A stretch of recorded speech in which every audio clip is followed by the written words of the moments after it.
Sang Penguasa dunia berajari seraya memohon, di alam semesta ini ada makhluk-makhluk yang memiliki sedikit debu di mata mereka. Ajarkanlah dhamma demi kasih sayang kepada mereka.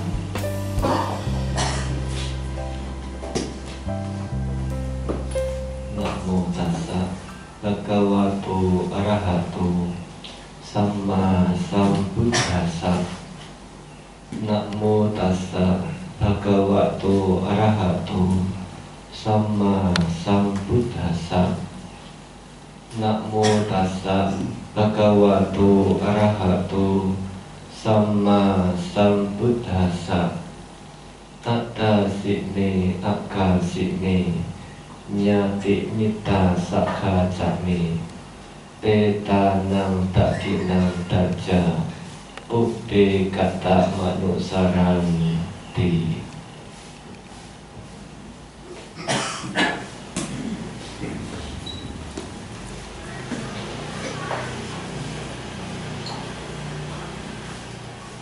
Kepada pemimpin puja yang saya hormati, Romo Ramani Pandita, Bapak Ibu Pasaka Upasika sekalian, yang terkhusus pada kesempatan pagi hari ini adalah keluarga dari mendiang Bapak Ihsan Pio yang saya hormati. Pagi hari ini, sebagaimana biasanya setiap hari Minggu kita melakukan satu kegiatan puja bakti,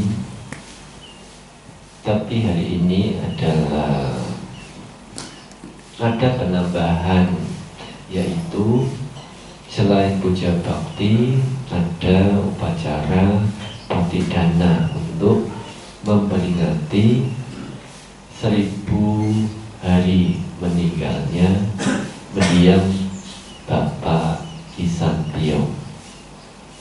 Dalam tradisi kita di masyarakat, peringatan-peringatan seperti ini menjadi satu budaya, satu kebiasaan yang mana budaya atau kebiasaan di setiap daerah, di setiap tempat itu berbeda-beda. Ada yang peringatannya hingga 100 hari, ada yang hingga 1000 hari, ada yang hanya 7 hari, ada yang tidak diperingati. Ya. Mana yang betul? Karena semua itu budaya, tata cara, tradisi, tentu semua itu adalah betul sesuai dengan tradisinya masing-masing. Nah, seperti misalnya kita pergi ke satu tempat mengenakan baju, ada yang warna merah, ada yang warna putih, ada yang warna hijau. Mana yang betul? Semuanya betul dengan kondisinya masing-masing. Meskipun kalau Bapak Ibu pergi ke rumah duka, biasanya mengenakan baju putih. Keluarga yang berduka biasanya pakai baju putih. Bagaimana kalau mengenakan baju merah? Diperkenankan tidak? Tergantung, ya. Kemarin saya baru saja menghadiri upacara di rumah duka, salah satu rumah duka, ya. Anak-anaknya menggunakan baju merah, bukan baju putih, karena yang meninggal usianya 99 tahun, ya. Usianya 99 tahun, maka menggunakan baju merah. Jadi mengenakan baju merah, mengenakan baju putih sesuai dengan kebiasaannya. Mana yang betul? Semuanya betul sesuai dengan kebiasaan. Ada lagi satu daerah bukan mengenakan baju merah, baju putih, tapi baju hitam. Ya, jadi kembali semua itu hanya sebagai bagian budaya, kebiasaan masyarakat setempat. Tidak ada yang betul, tidak ada yang salah. Karena perbuatan baik itu terbebas dari kebiasaan tradisi. Seperti perbuatan baik puja bakti. Kenapa puja bakti harus baca parita dulu baru meditasi? Meditasi dulu bisa tidak? Bisa. Ya. Mendengarkan dhamma dulu bisa tidak? Bisa. Kalau mau mendengarkan dhamma dulu puja bakti habis pulang, ya. Maka dibuatlah satu pola tradisi budaya. Demikian juga dalam memperingati orang meninggal. Kenapa ada memperingati 1 hingga 7 hari? Konon, ya konon itu berarti saya mendengar, ya.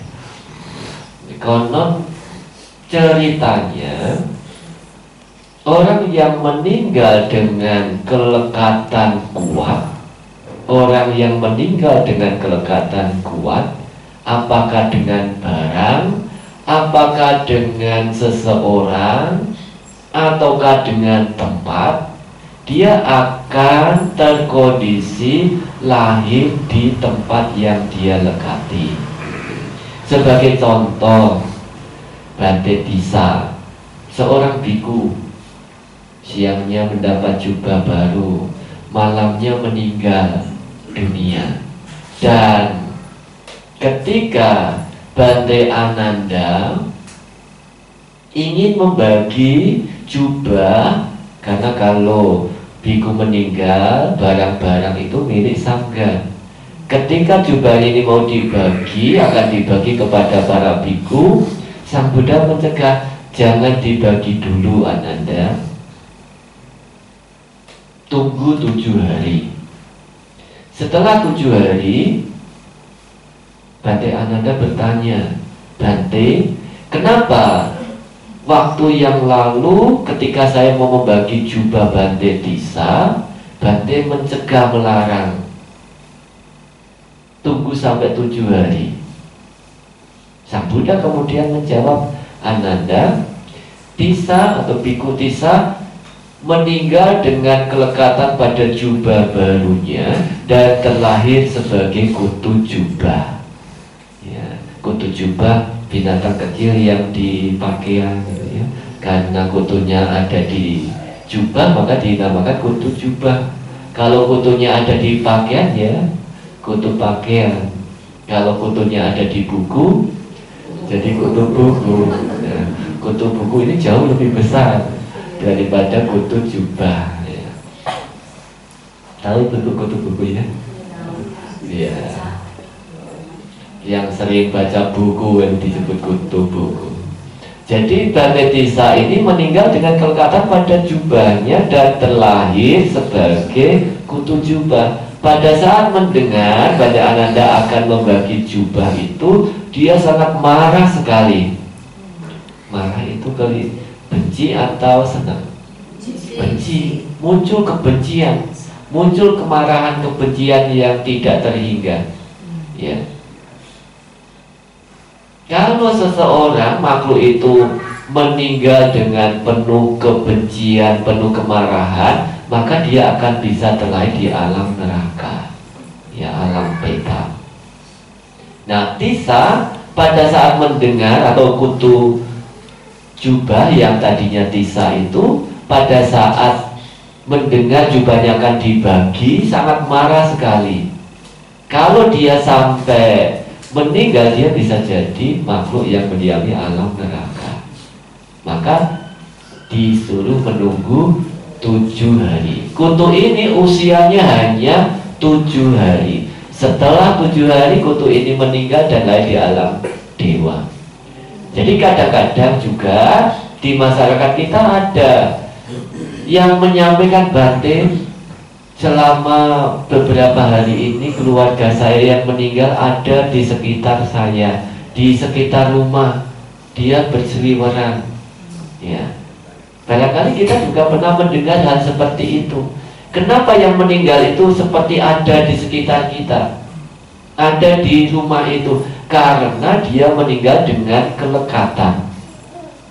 Kelekatan pada keluarga atau kelekatan pada rumahnya.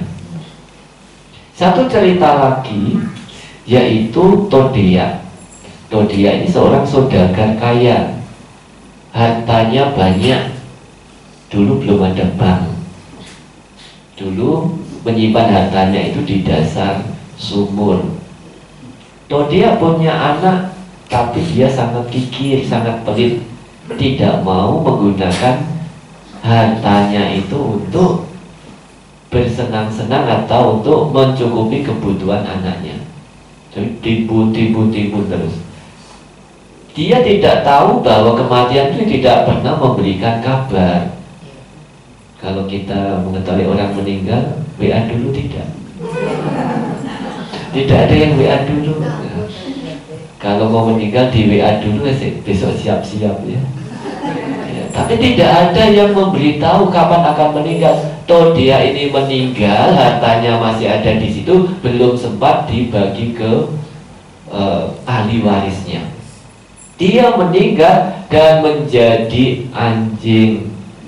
Ya, seorang saudagar kaya meninggal menjadi anjing dan menjaga harta karunia itu. Nah, suatu ketika sang Buddha ketika pindah patah memberitahu anaknya, anak dari Todea itu, ayah kamu punya harta banyak. Di mana Bante? Tanya kepada anjing itu. Gimana tanya kepada anjing? Kasih makan yang banyak. Nanti setelah dia ngantuk, suruh menunjukkan hartanya di mana. Ya, diikuti. Setelah dia mendapatkan makanan banyak, kemudian diminta menunjukkan hartanya. Pak, harta kamu di mana? Ditunjukkan di sumur itu. Hartanya ternyata di sumur itu ada harta karun itu. Jadi Todea seorang saudagar kaya ini bisa meninggal dan lahir sebagai makhluk tiracana. Karena apa? Karena kelekatan dia kepada hartanya. Dan masih banyak cerita-cerita yang lainnya lagi. Jadi yang penting tadi di depan, kenapa ada tradisi 1 sampai 7 hari mengadakan upacara untuk memperingati melakukan patidana? Barangkali keluarga kita masih ada di sekitar kita. Jadi kalau misalnya Bapak Ibu punya keluarga, ada keluarga pada malam itu kok kelihatannya ada di sekitar kita, jangan malah dipanggilkan tukang apa namanya? Dukun yang mengusir hantu. Nah, orang tuanya masih di situ diusir. Kita patidana malah diusir. Ya, sebagai umat Buddha, kita mempercayai bahwa orang yang meninggal dalam kelekatan itu bisa terlahir di sekitar kita. Ya. Baik yang kelekatannya itu buruk atau baik. Kalau kelekatannya itu buruk, ya bisa saling berhubungan terus. Itu karena kelekatan itu. Jadi sebab kenapa ada peringatan-peringatan itu untuk mengkondisikan mereka yang lahir karena kelekatan bisa segera mendapatkan manfaat dari kebajikan patidana itu. Oleh karena itu, tradisi 1 hingga 7 hari itu dilakukan. Ada juga yang melakukan bukan hanya 1000 hari. Minggu yang lalu, minggu ini ya, hari minggu ini, beberapa waktu yang lalu juga saya diundang umat di daerah Pati sana, memperingati bukan 100 hari, bukan 1000 hari, tapi 2 windu. 2 windu itu berapa? 16 tahun. Ya, jadi 16 tahun baru memperingati Patidana itu. Kenapa? Katanya oleh sang istri, suaminya mendatangi dia lewat mimpi sehingga menimbulkan kegelisahan dia. Kemudian disarankan untuk melakukan Patidana. Karena keluarganya tidak ada yang Buddhis. Ya, keluarganya tidak ada yang Buddhis sehingga pengertian Patidana ini sangat sedikit bagi anak-anak. Jadi Patidana ini bukan hanya sekadar tradisi semata, tapi juga sebagai bagian dari perbuatan baik. Ya. Dalam Dasa Punya Kirya Watu, Patidana ini adalah perbuatan baik yang dilakukan untuk mereka yang telah meninggal. Apakah pasti harinya harus pas harinya? Tidak harus. Ya. Jadi apakah pas harus 1000 harinya? Tidak harus. Apakah pas 100 harinya? Tidak harus. Kalau kita mau melakukan Patidana pas bertepatan dengan harinya, berarti ini belum 100 hari, ini belum 1 tahun, ini belum 1000 hari. Nanti saya menunggu kalau pas harinya. Kalau kita menunggu seperti itu, alih-alih kita melakukan Patidana untuk orang yang meninggal, kita malah ganti di Patidana. Ya, bisa tidak? Bisa. Karena kematian itu tidak pernah memberitahu kita. Kita menunda-nunda itu, ternyata kita yang mendapatkan Patidana berlimpah jasa. Maka Patidana ini perlu dilakukan setiap saat. Ya, setiap saat, apakah melalui upacara secara keagamaan atau upacara secara tradisi atau hanya sekadar perbuatan bajik. Pada saat kita berbuat baik, kita mengenang, kita mengingat semoga kebajikan ini melimpah kepada mendiang papa, mendiang mama, mendiang akong, para leluhur, ya. Ya, kalau kita menyebut namanya, mungkin namanya kita tidak hafal semua, ya. Akong ama saja sudah tidak tahu namanya, ya, apalagi sampai di atasnya akong ama. Apa akong ama? Di atasnya akong ama apa? Kongco makco. Masih ingat namanya tidak? Tidak tahu. Tidak tahu namanya. Ya, padahal di atas kongco makco itu masih ada lagi, tidak terhitung, tidak terhingga. Karena kehidupan kita itu sangat banyak sekali. Maka kalau kita masih secara emosional mengetahui mendiang papa, mendiang mama namanya, dan para leluhur lainnya, itu. Jadi Patidana itu bisa dilakukan tanpa harus bertepatan dengan tradisi setempat.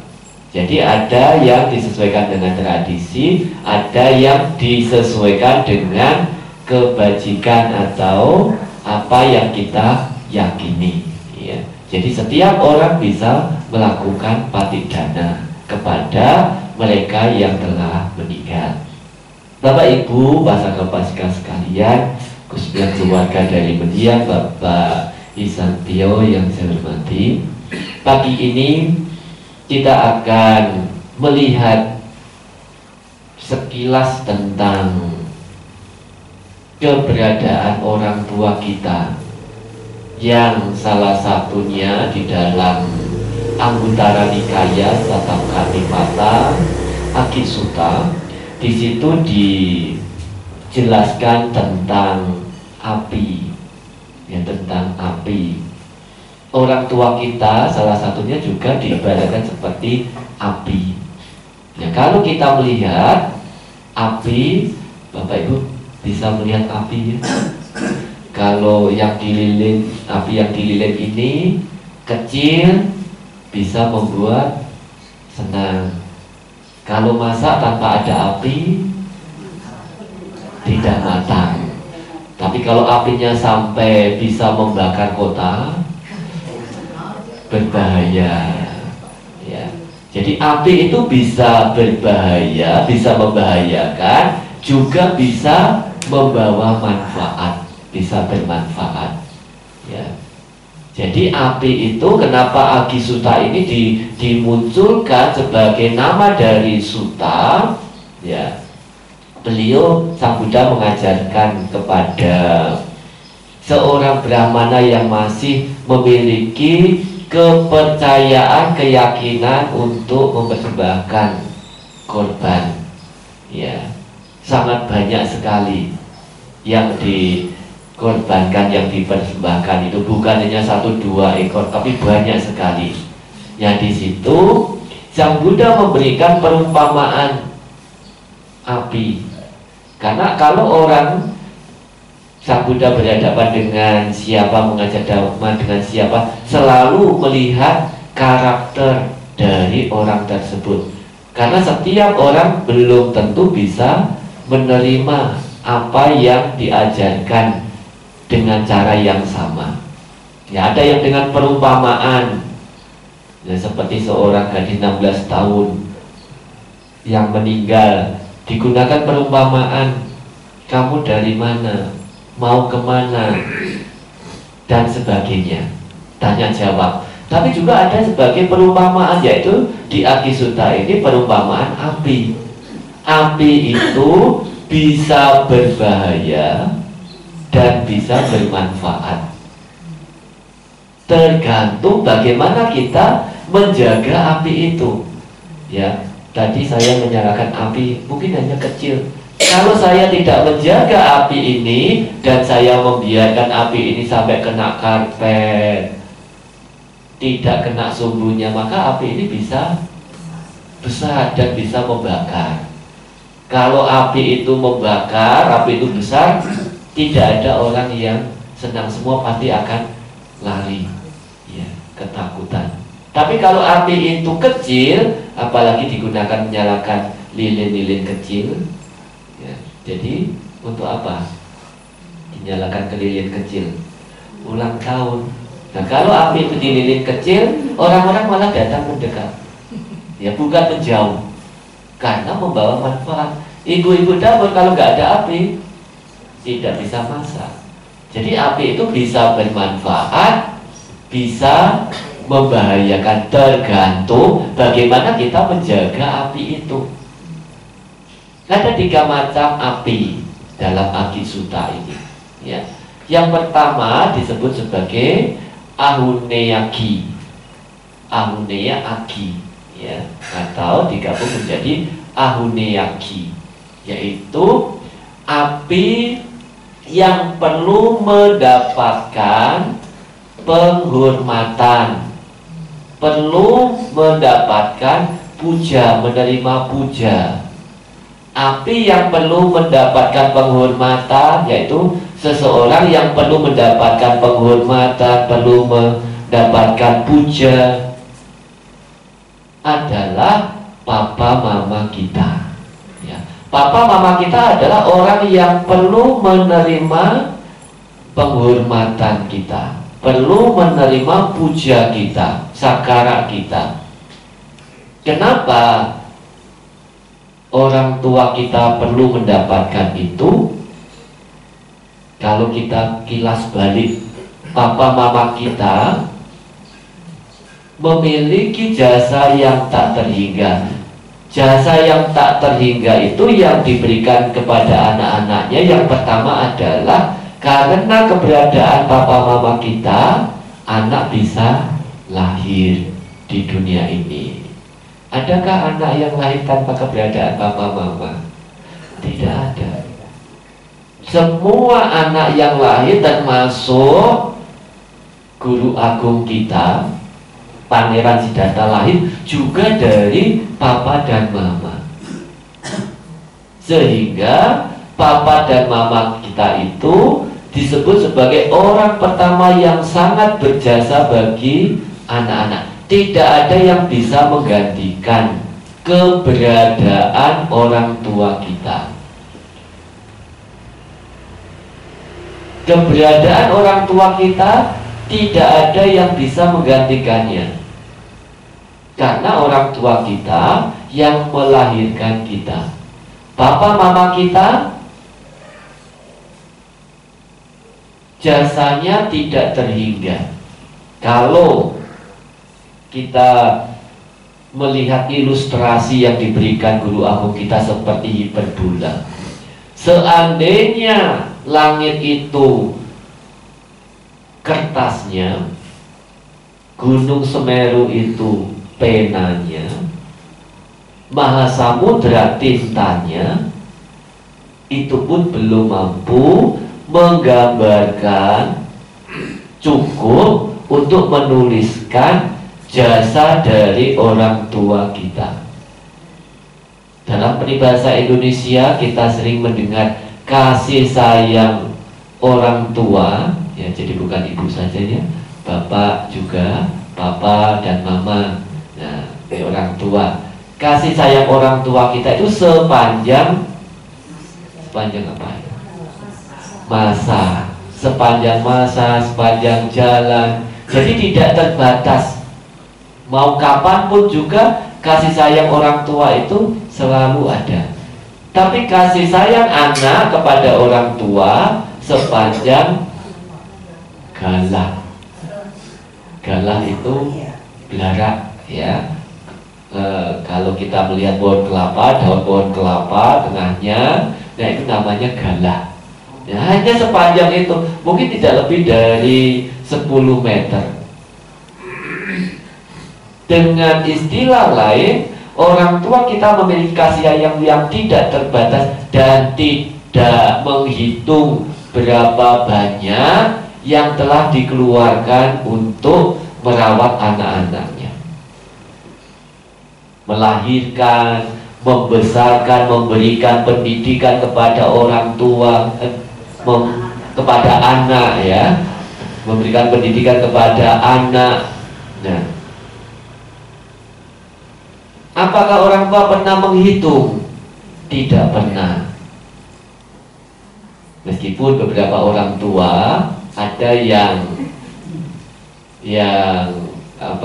kadang-kadang karena jengkel, marah kepada anak bisa mengeluarkan kata-kata seperti itu. Tapi sebagian besar orang tua tidak pernah mengharapkan pamrih dari apa yang diberikan kepada anak-anak itu.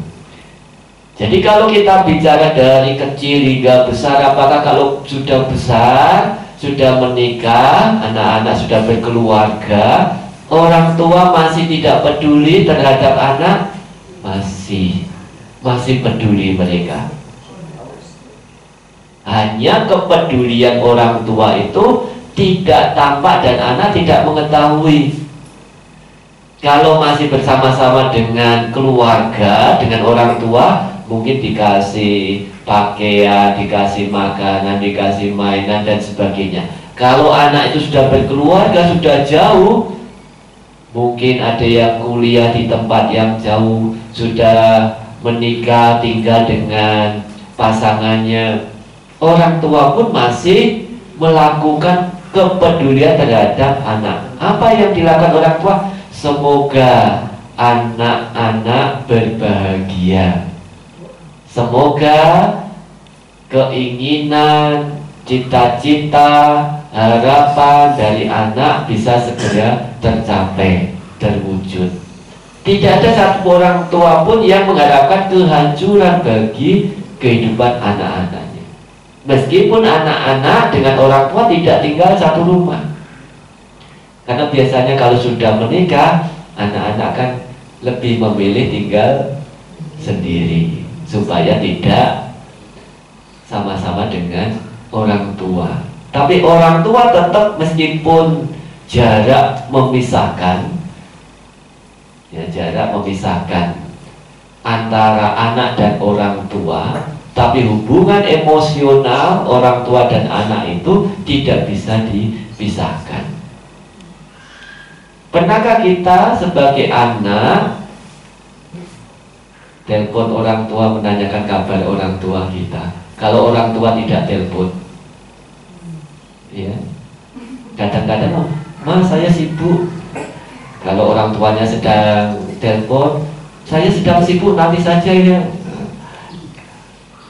Kita kadang lupa memikirkan hal yang kecil seperti itu. Orang tua sedemikian besar perhatiannya kepada anak, tapi anak hanya ingin mendengarkan suara anak saja. Orang tua, anaknya sampai, saya sedang sibuk, ini masih ada kerjaan dan sebagainya. Pokoknya satu kata dibalas dengan 10-100 kata ya. Ini adalah yang terjadi di dalam masyarakat kita.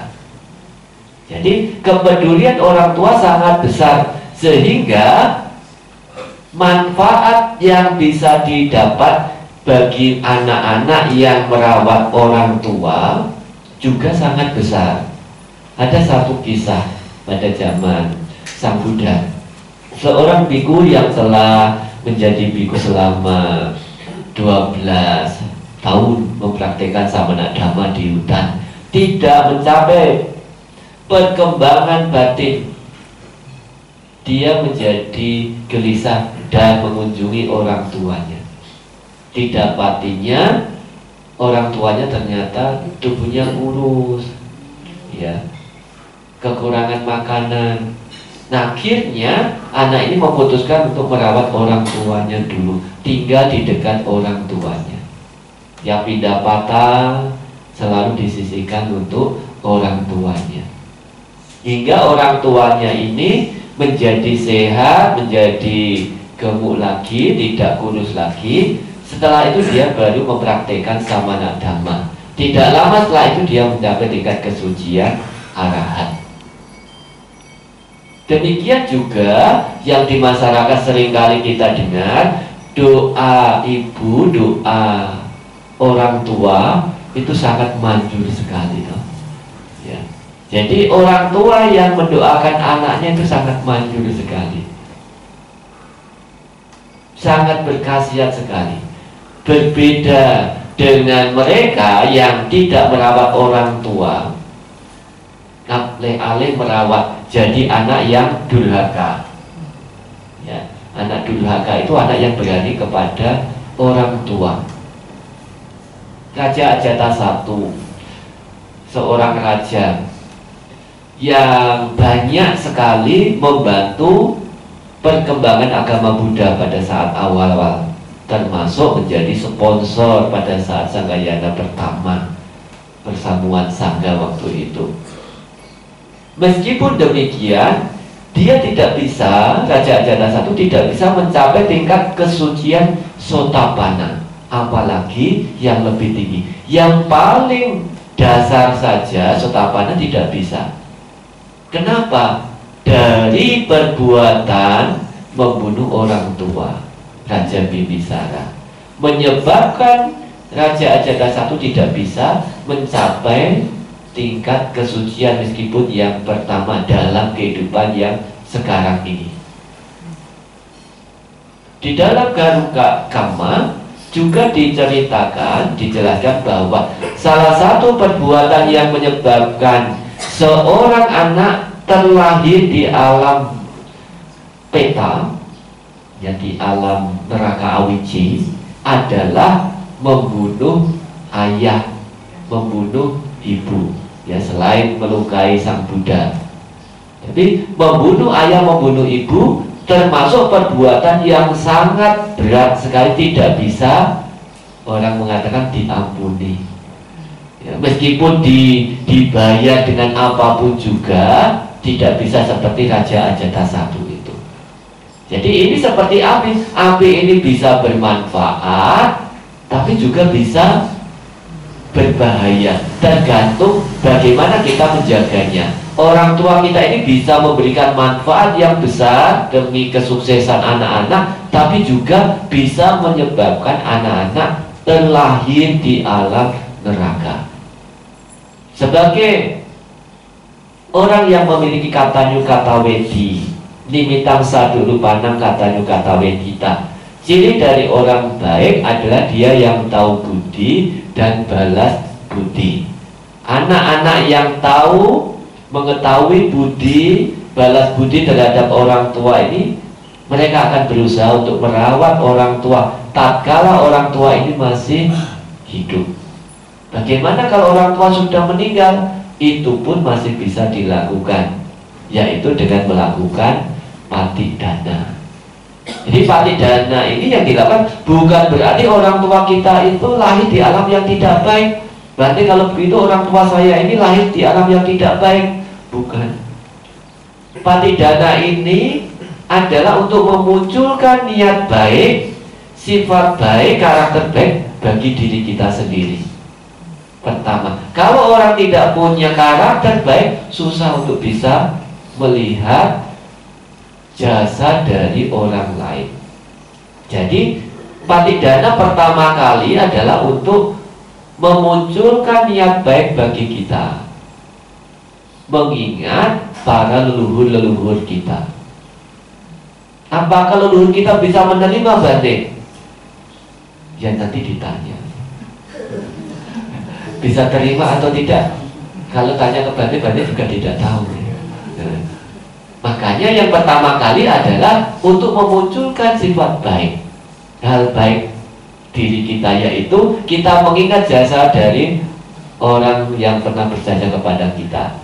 Jadi kalau kadang-kadang ada umat yang bertanya, apakah patidana yang saya lakukan ini bisa diterima orang tua saya? Ya kita tidak bisa memberikan penjelasan lebih jauh. Tapi patidana ini bisa bermanfaat kepada mereka yang telah meninggal kalau mereka mengetahui. Meskipun mereka lahir di alam dewa juga bisa menerima patidana. Kalau lahir di alam manusia, mereka tidak bisa mengetahui, kecuali mereka memang memiliki keahlian khusus. Ya.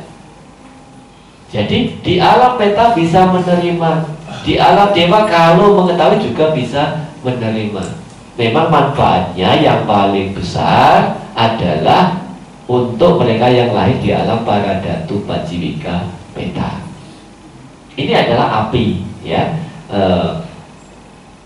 Ahunea Agi atau Ahuneaki.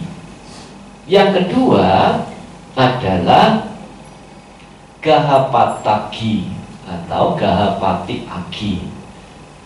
Api yaitu kepala rumah tangga. Kepala rumah tangga laki-laki atau perempuan? Laki-laki. Ya. Api bagi kepala rumah tangga itu siapa? Istri, anak, dan orang yang dekat. Orang yang dekat yang di sini disebut sebagai dasa. Dasa adalah yang pembantu di dalam rumah, yang ada di dalam rumah. Mereka disebut sebagai api juga. Istri, anak, dan orang yang membantu itu disebut api. Kalau dijaga dengan baik, mereka bisa membantu, bermanfaat dengan baik. Tapi kalau tidak dijaga, bisa berbahaya. Ya, seperti misalnya contoh yang paling belakang, orang yang bekerja atau pelayan, ya pembantu. Pembantu kalau diperlakukan, dijaga, ada kepedulian dari majikan dengan baik, pembantu ini akan menjaga majikannya dengan baik. Tapi kalau pembantu ini tidak dijaga dengan baik, kepeduliannya tidak dihiraukan, maka pembantu ini bisa beralih fungsi. Dari tadinya pembantu berubah menjadi pengkhianat. Pengkhianat kasar enggak? Ya, beberapa waktu yang lalu ada umat yang bercerita juga. Kedudukannya dia sudah tinggi, ternyata di belakang dia nikung. Dia menikung majikannya. Nah, dia menikung majikannya itu. Oleh karena itu, ketika kita menjaga, peduli dengan orang yang meskipun itu kita anggap sebagai pekerja kita, maka pekerja itu, pembantu itu bisa memberikan manfaat. Karena bagaimanapun juga pembantu itu adalah orang yang membantu kita, termasuk orang yang berada di dunia kerja. Seseorang bisa maju karena ada keberadaan orang lain, yaitu pekerja-pekerja itu. Kalau sampai kita lengah dalam menjaga api, sebagai kepala rumah tangga dalam menjaga api ini, maka itu bisa berbahaya. Demikian juga dengan istri dan anak. Kalau orang tua atau kepala rumah tangga, suami istri tidak bisa menjaga istri dan anak dengan baik, maka istri dan anak ini juga bisa memberikan dampak yang tidak baik bagi rumah itu. Nah, ini dikatakan sebagai api. Kalau dia menjaga dengan baik api yang ada di rumah itu, maka rumah itu akan bisa menjadi baik. Kondisinya, lingkungannya. Kalau suami tidak peduli kepada istri, pulang tidak dibuatkan makanan. Berarti sekarang kan tidak usah masak, tinggal tekan Gojek. Tinggal tekan Gojek sudah itu. Nah, perumpamaan ini digunakan pada zaman Sang Buddha sebelum zaman modern sekarang. Tentu ada hal lain yang bisa berdampak. Ya, kalau dulu belum ada seperti itu, suami pulang karena dia tidak peduli dengan keberadaan istri, ya tidak dibuatkan makanan, tidak dimasakkan. Kalau sekarang bagaimana? Ya nanti introspeksi sendiri ya. Ya. Jadi kalau sekarang kan menyesuaikan dengan kondisi saat ini. Anak-anak juga demikian. Kadangkala orang tua tuntutannya itu jauh lebih besar daripada kemampuan anak. Kalau anak sekolah, tuntutan orang tua bagaimana?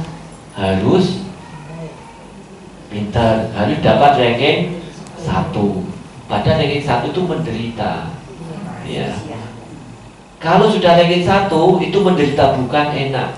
Kalau sudah ranking 1, cemas, khawatir, takut selalu menyelimuti. Karena tidak mungkin dia bisa naik lagi ke level lebih tinggi.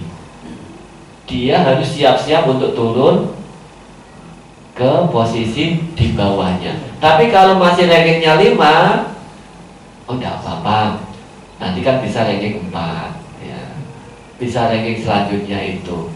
Jadi kemampuan anak dengan ekspektasi orang tua kadang-kadang tidak sama. Orang tua targetnya terlalu tinggi, ya targetnya terlalu tinggi, sehingga ada satu kisah anak yang sedang akan ujian dipanggilkan seorang psikoterapi. Tolong anak saya ini dikasih motivasi supaya nilainya bagus. Sebetulnya yang perlu diterapi bukan anaknya, tapi orang tuanya. Ya. Orang tuanya yang harus diterapi. Bagaimana orang tua bisa menerima hasil yang tidak sesuai dengan keinginan? Kalau hasilnya sesuai dengan keinginan, mudah untuk diterima. Tapi kalau hasilnya tidak sesuai dengan keinginan, sulit, anaknya bisa dimarahi dan sebagainya. Ya. Padahal anaknya sebetulnya enjoy saja, orang tuanya yang tidak enjoy, tidak senang. Maka kalau orang tua ini bisa perhatian kepada anak, anak juga akan bisa baik ya kepada orang tua. Nah, ini adalah api bagi perumah tangga. Tentu di sini terjadi dengan hal yang sebaliknya. Ya, kalau dulu dikatakan suami sebagai kepala rumah tangga, nah sekarang kadang-kadang suaminya yang jadi tukang masak. Suami yang di rumah, istrinya yang bekerja, yang kebalikannya. Ya tentu semua harus bersama-sama saling menjaga. Suami menjaga istri, istri menjaga suami. Saling ada kepedulian, kebersamaan di situ. Kalau bisa dijaga dengan baik, ini diilustrasikan seperti api tadi. Nah, yang terakhir, ya, dakineyaki, dakineyaki. Dakineyaki artinya api, yaitu seseorang yang perlu, patut, layak menerima persembahan. Ya, di sini dimaksudkan untuk biku sangga, ya, samana. Samana dalam agama Buddha, dalam Buddhis adalah biku sangga. Samana, babajita adalah mereka yang layak, yang patut menerima persembahan.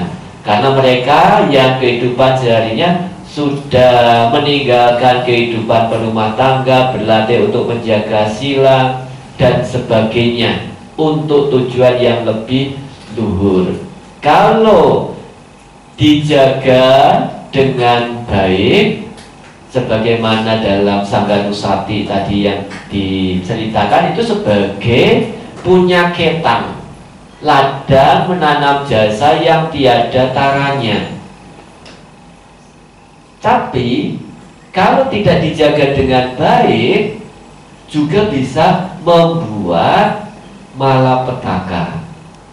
Satu kisah pada kehidupan jauh yang lampau, makanan yang semestinya diperuntukkan untuk biku sangga oleh petugas dapur, tapi bukan petugas dapur Daman Saku ya, oleh orang dapur, petugas dapur dulu nggak hanya perempuan, nggak hanya ibu-ibu, tapi ada laki-laki.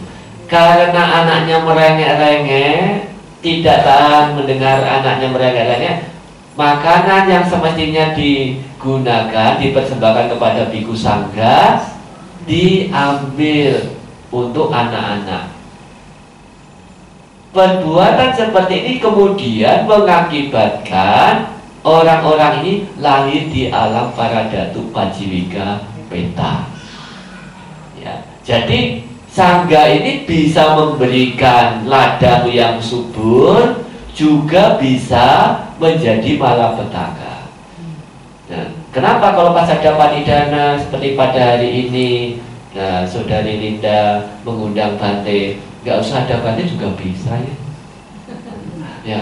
Mau Bante, ada Bante yang datang untuk panidana, karena ada satu keyakinan, satu kepercayaan, sangga bisa menjadi punya ketang tadi, menjadi ladang yang subur. Jadi kalau kita bisa menjaga keberadaan api ini yang dalam hal ini adalah Pabajita, maka hal-hal banjir, keuntungan, kesuksesan, keberhasilan dan sebagainya bisa dicapai, bisa didapatkan. Nah, di dalam kalangan Buddhis sendiri juga, kalau ingin melakukan sesuatu, berarti saya mau 4 biku, saya mau 5 biku dan sebagainya. 1 biku saja kalau di Indonesia sudah bersyukur, apalagi sampai 5 biku ya. Kalau mau bikunya banyak ya ke Pariyati ya.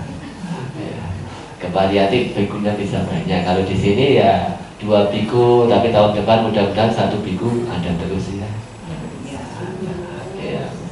Itu jadi biku ini Dakineyaki ini, api adalah orang yang layak menerima persembahan. Kalau kita memanfaatkan, menggunakan, bisa peduli dengan baik, maka itu bisa menjadi bagian punya ketang. Tapi kalau kita tidak bisa menjaganya dengan baik, seperti tadi ibu-ibu, tapi ini juga warning untuk ibu-ibu ya, ibu-ibu yang berada di dapur. Jadi makanan yang mau dipersembahkan kepada para biku jangan sampai dicicipi dulu ya. Yang sudah dipersembahkan loh ya, sudah ditata, kok ini sepertinya enak ya,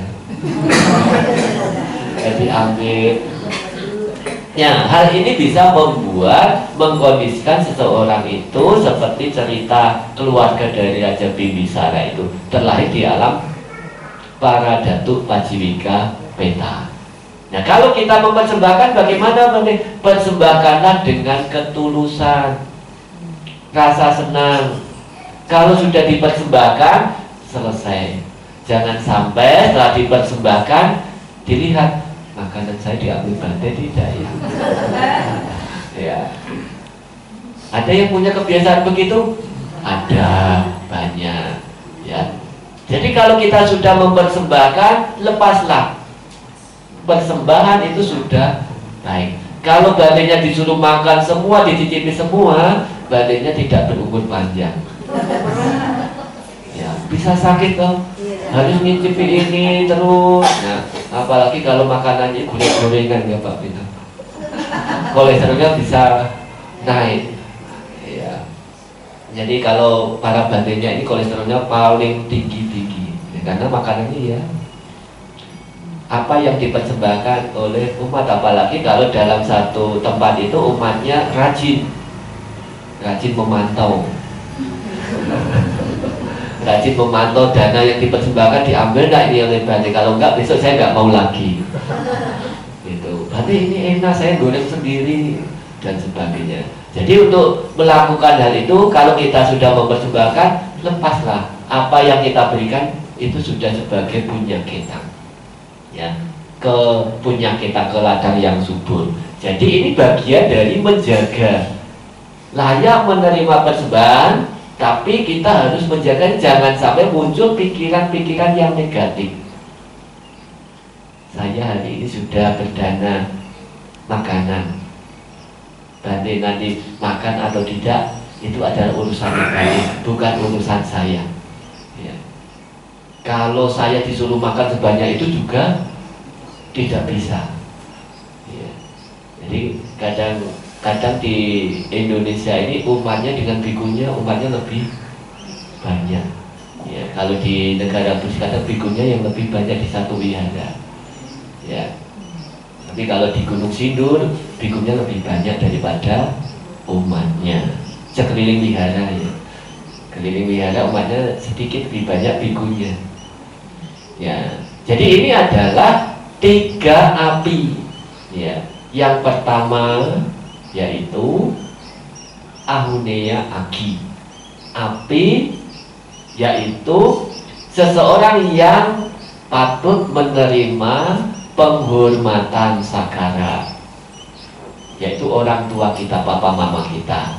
Yang kedua Gahapati Agi atau Gahapataki, api yaitu kepala rumah tangga. Yang ketiga Dakineyaki atau Dakineyaaki, api yaitu orang yang layak menerima persembahan. Jadi 3 hal ini kalau dijaga dengan baik akan memberikan manfaat. Sebaliknya kalau kita tidak menjaganya dengan baik bisa berbahaya. Seperti contoh dari api itu. Api itu bisa bermanfaat kalau dijaga, tapi kalau kita tidak menjaga dengan baik, api itu bisa membakar. Nah, hari ini keluarga dari Saudari Linda melakukan patidana untuk mendiang Bapak Isan Pio yang tadi katanya sebetulnya 1000 harinya itu sudah Desember yang lalu. Dan sekarang baru punya kesempatan untuk melakukan patidana. Apakah boleh Bante? Boleh ya. Patidana bisa dilakukan kapan saja. Jangan sampai menimbulkan pemikiran-pemikiran yang tidak baik ya. Semua hari itu adalah baik tatkala kita menggunakan hari itu untuk melakukan patidana atau hal yang baik. Dalam hal ini adalah patidana. Jadi tidak perlu khawatir kalau tidak pas harinya nanti tidak diterima ya. Kalau tidak pas harinya tidak diterima itu adalah bagian dari tradisi kebiasaan kita di masyarakat.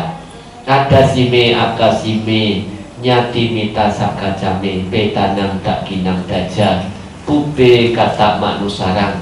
Dia yang mengingat kebajikan yang mereka lakukan pada masa lampau dengan berpikir bahwa dia telah memberi ini kepadaku, dia telah melakukan ini untukku, dia adalah kerabatku, temanku, sahabatku, patut memberikan persembahan dana, yaitu dalam hal ini adalah bakti dana.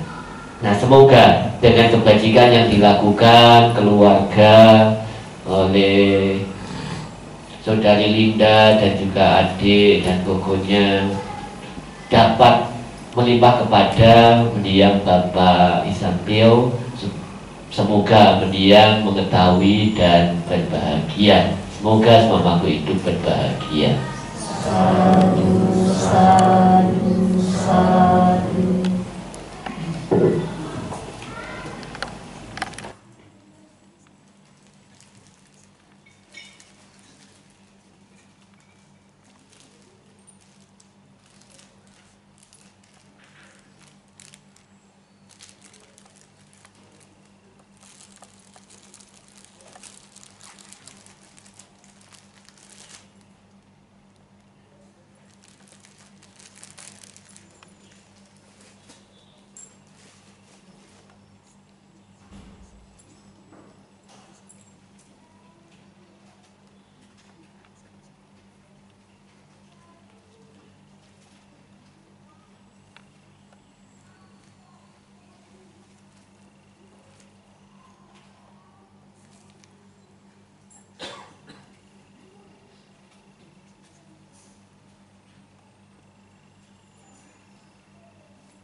Mari kita bagi jasa ini kepada beliau. Semoga mendiang Bapak Isampio dan para dulur mengetahui dan berbahagia. Ya wariwaha pura paripurente sagarang ewa mewa ito tinang petanang upakapati icitang patitang tumhang kipamewa sami jatu sape purentu sangkapam cando panaraso yatha manijo tiraso yatha Sabbi tiyo viwa